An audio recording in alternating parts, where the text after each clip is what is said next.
Hey, and we're back, and we're continuing on with Hades. Um, he was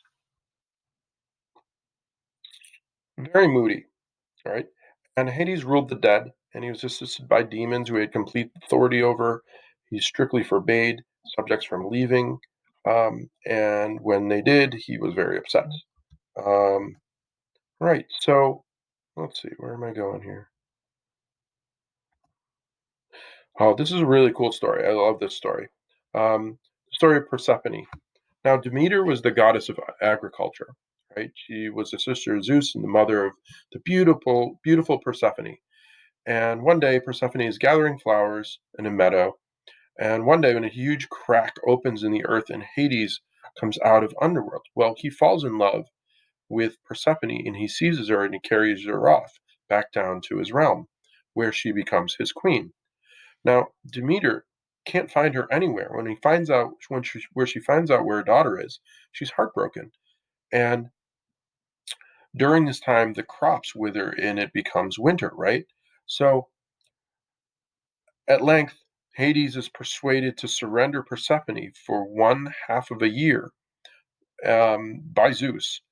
And so when Persephone is down with Hades, with her husband, then Demeter is sad. And so this goddess of agriculture is not going to help produce anything. And so that's winter, right? And fall, where when things, when Persephone gets to be with her mother and Demeter is all happy, then that's summer and spring.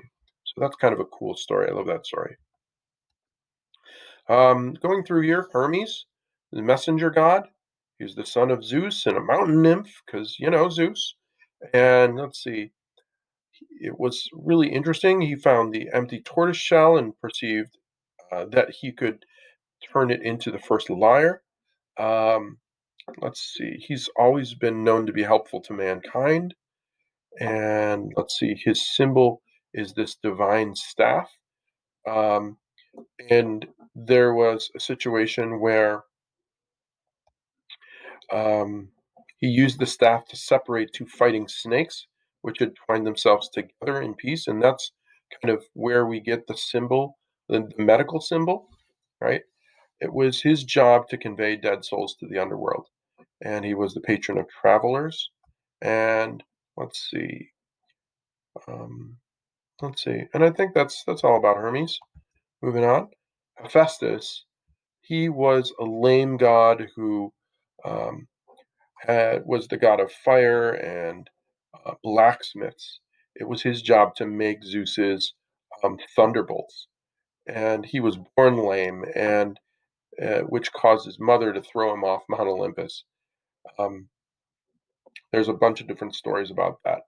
Now he created, besides Zeus's thunderbolts, the palaces that he built for the gods atop Mount Olympus, and the armor he made for Achilles during the siege of Troy, which there are a number of different descriptions of that. Now, Hephaestus also created the first woman, Pandora, at the command of Zeus in retaliation for Prometheus's, um, how Prometheus had the men be able to get away with stuff, and so this was Zeus's revenge.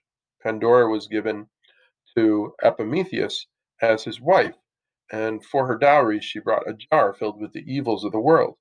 And when she removed the lid, there um, there were all kinds of hard work and sickness that were inflicted upon men. So, and only hope remained in the jar.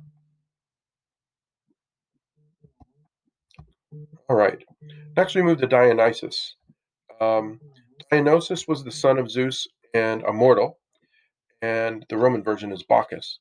And there are some stories that say Theseus uh, had Dionysus rescuing the Cretan princess Arinde after she had been abandoned by Theseus.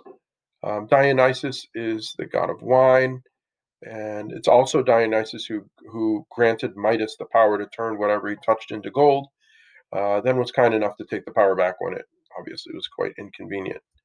Apollo is the god of prophecy and music and healing and the sun. He's part of the divine twins, Apollo and Artemis. Um, and he doesn't hesitate to intervene in human affairs. Let's see. He's very involved in the Trojan War. He's the god of music as well. Let's see. On one occasion, King Midas had the bad sense to say that he preferred Pan's music to Apollo when there was a contest, and so Apollo turned his ears into that of a donkey. So exciting there. All right, so next we come to Aphrodite, the goddess of love, beauty, and fertility. She's also protectress of sailors for some reason. Um, the poet Hesiod said that Aphrodite was born from sea foam. Homer, on the other hand, said that she was the daughter of Zeus and Dion. Now, we come to the famous story of the golden apple, where Hera, Athena, and Aphrodite were all desirous of this great golden apple, and it was given to the goddess who was the fairest. Well, they decided that a Trojan prince named Paris, should be the judge to decide who wins the apple. And each one of the goddesses, and typical Greek gods and goddesses form, attempted to bribe the prince. He chooses Aphrodite over Hera and Athena. They had tried to bribe him with power and victory in battle, but Aphrodite offered love of the most beautiful woman in the world. Ends up being Helen of Troy. Well, she was of Helen of Sparta, and Paris elopes with her, and it causes the Trojan War. So here we've got the major battle between uh, between Troy and Greece, and it's all because these jealous women wanted to be considered the fairest. Yeah, way to go, goddesses. Oops, gotta go back. We don't want to miss out on Artemis. She's the virgin goddess of the hunt. She helped women with childbirth, also connected to the moon, because obviously she's the twin of Apollo, who's the god of the sun, so she's connected to the moon. Um, she's also the helps with childbirth.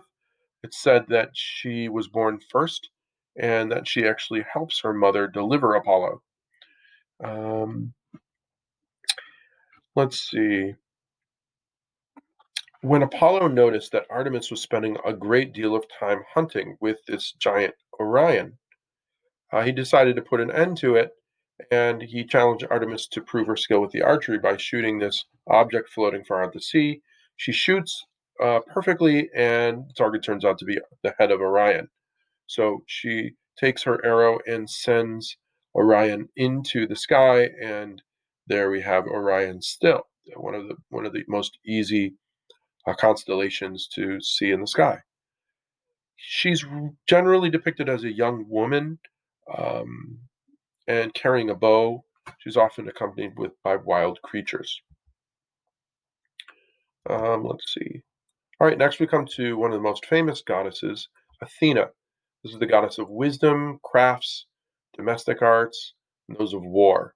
She's the patron goddess of of Athens, we already said. And let's see. She comes forth from Zeus's mind and is the favorite daughter of Zeus. She's the goddess of war. She's said to be more patriotic and defensive and strategic rather than attacking and vicious. She's unique among the gods for not indulging in illicit relationships. So she's uses her wisdom to stay out of that mess. She aids Hercules in his labors, and she sponsors Perseus in his quest to slay Medusa. And as you can see from the picture, she has Medusa's head on her shield.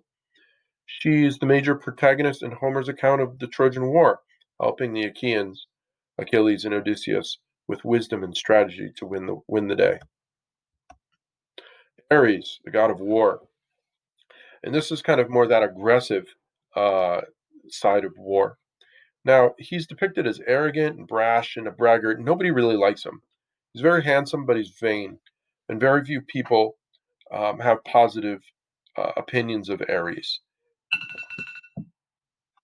So we'll touch the next time.